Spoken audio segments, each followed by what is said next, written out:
Hello everybody, this is Adam from Wax Pack Gods. I hope you're doing well.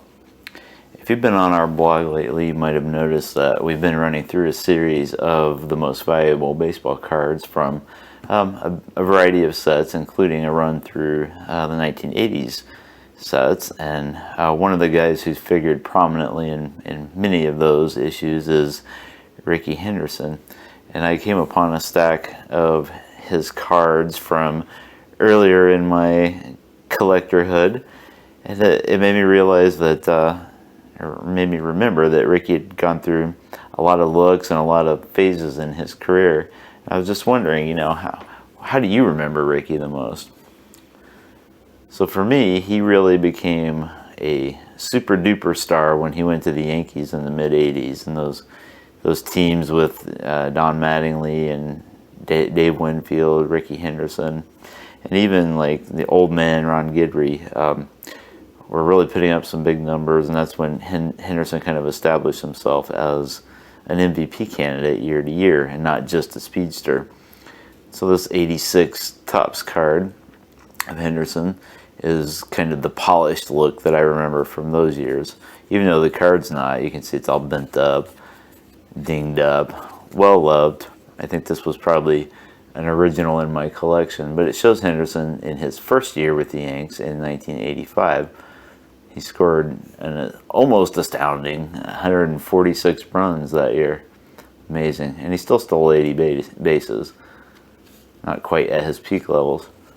But for me, the way I really remember Rickey and the way I came to him was in these early 80s cards. And I didn't start collecting in earnest until 1983, and so the first time I pulled Rickey cards from wax packs was in that 1983 season. And I remember this record breaker card vividly, all dusty and dirty and grimy, and Rickey looking like he's going to steal yet another base, and he probably was, considering he swiped 130 of them in 1982.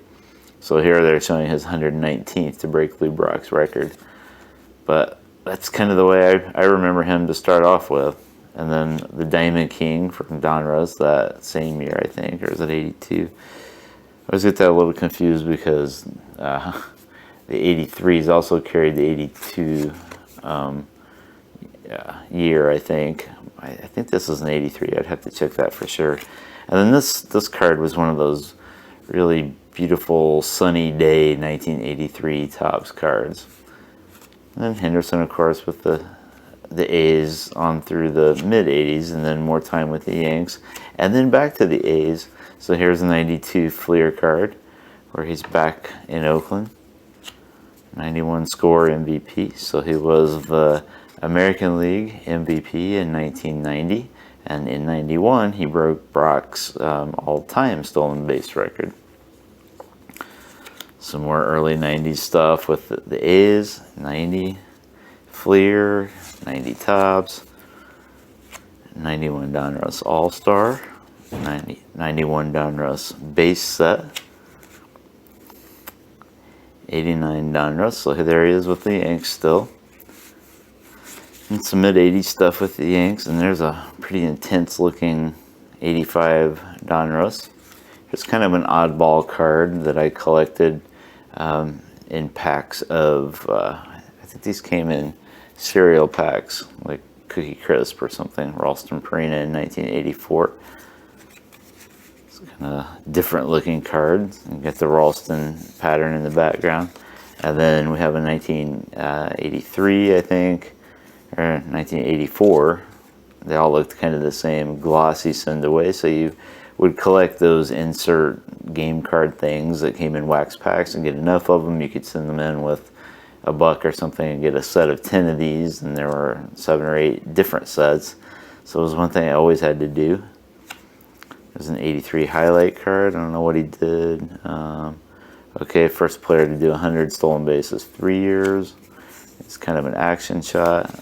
I remember this card well too, 84 Topps. Rickey looks like he's gonna sneak in a base there. Not that he really needed to sneak too much. He was so fast and powerful. 85 Topps. There's that Diamond King again. 80.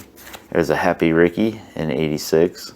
with the Yankees, 85 picture. There's an 87 tops, and there he is with Donnie Baseball. So anyway, how do you remember Rickey Henderson? With the A's, with the Yankees, polished MVP guy, speedster, best leadoff hitter of all time. He was kind of all of those things and more, wasn't he? For a while there, it looked like he'd play forever.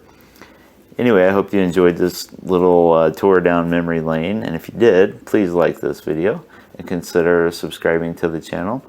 You can find us online at waxpackgods.com and on Twitter at waxpackgods. Thank you very much.